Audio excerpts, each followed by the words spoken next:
मित्रों, हम सामान्यतः यह सोचते हैं कि झूठ बोलना कोई बड़ी बात नहीं है। कभी कभी तो हम इसे मजाक या चालाकी मान लेते हैं, लेकिन क्या आपने कभी सोचा है कि झूठ बोलने के पीछे के गहरे परिणाम क्या हो सकते हैं? भगवान बुद्ध ने झूठ के परिणामों को बहुत गंभीरता से बताया है, और यह उपदेश उन्होंने किसी और को नहीं बल्कि अपने पुत्र राहुल को स्वयं दिया था। तो आइए इस वीडियो में जानते हैं, झूठ बोलने से क्या होता है, बुद्ध ने इस संबंध में क्या कहा है, और एक साधारण से प्रतीक के माध्यम से उन्होंने राहुल को क्या सिखाया। मैंने सुना है कि एक बार भगवान राजगृह के पास बांसव ने गिलहरियों के आश्रय स्थान में ठहरे हुए थे। उसी समय राहुल आम्बलट्टिका नामक स्थान पर ठहरे हुए थे।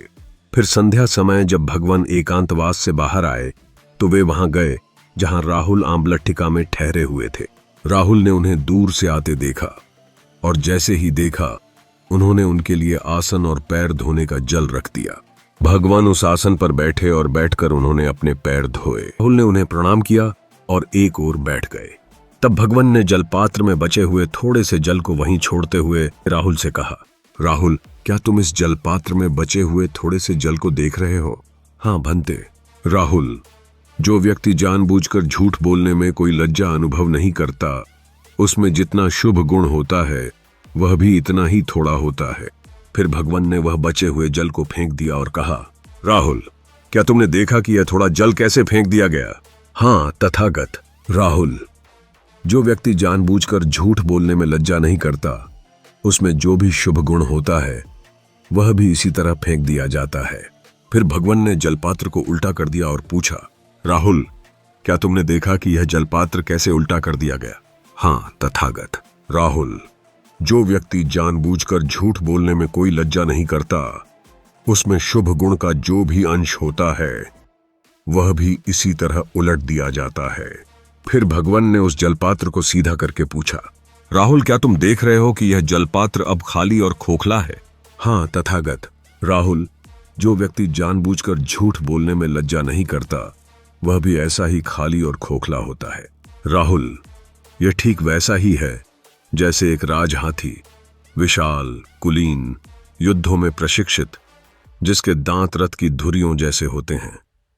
जब युद्ध में जाता है तो अपने आगे पीछे के पांव, सिर, कान, दांत, पूंछ सब प्रयोग करता है, परंतु अपनी सूंड नहीं हिलाता।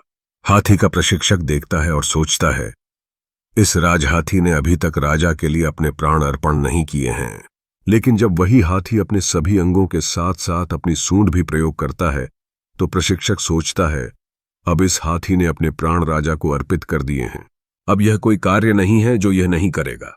उसी प्रकार राहुल, जो व्यक्ति जानबूझकर झूठ बोलने में लज्जा नहीं करता, उसके लिए कोई भी पाप कर्म ऐसा नहीं है जो वह नहीं करेगा। इसलिए राहुल, तुम्हें यह अभ्यास करना चाहिए। मैं जानबूझकर झूठ नहीं बोलूंगा, यहां तक कि मजाक में भी नहीं। राहुल, तुम्हें क्या लगता है दर्पण किस लिए होता है? प्रतिबिंब देखने के लिए तथागत। उसी प्रकार राहुल, शारीरिक, वाचिक और मानसिक कर्मों को बार बार विचार करके ही करना चाहिए।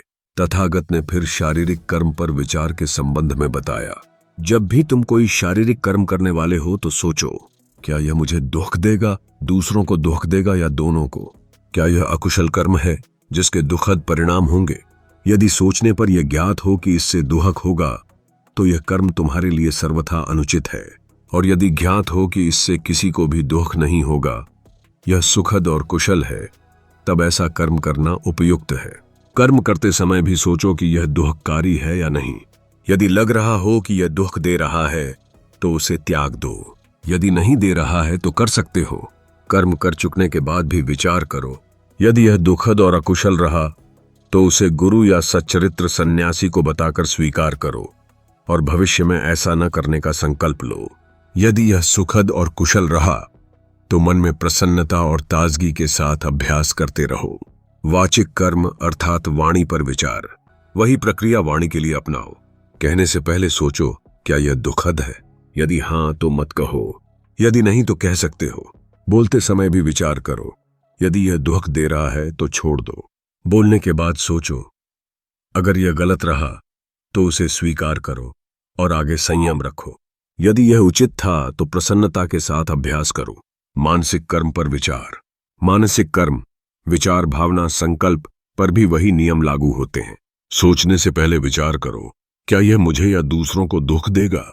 यदि हाँ तो यह अनुकूल नहीं, यदि नहीं तो उपयुक्त है। सोचते समय भी देखो कि क्या यह विकार पैदा कर रहा है। कर रहा हो तो रोक दो, नहीं कर रहा हो तो जारी रखो। सोच चुकने के बाद भी विचार करो।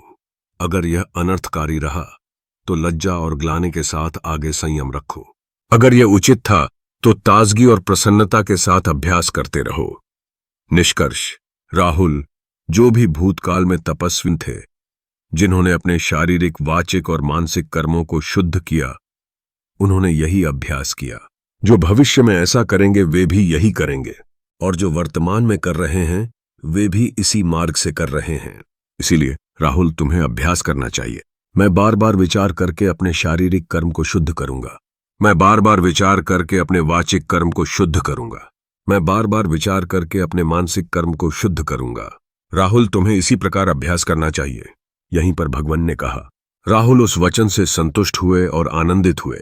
मित्रों, यदि आपको यह वीडियो अच्छा लगा तो कृपया चैनल को सब्सक्राइब अवश्य करें, जिससे हम आप तक बुद्ध की वाणी उत्साह के साथ पहुंचा पाएं। धन्यवाद।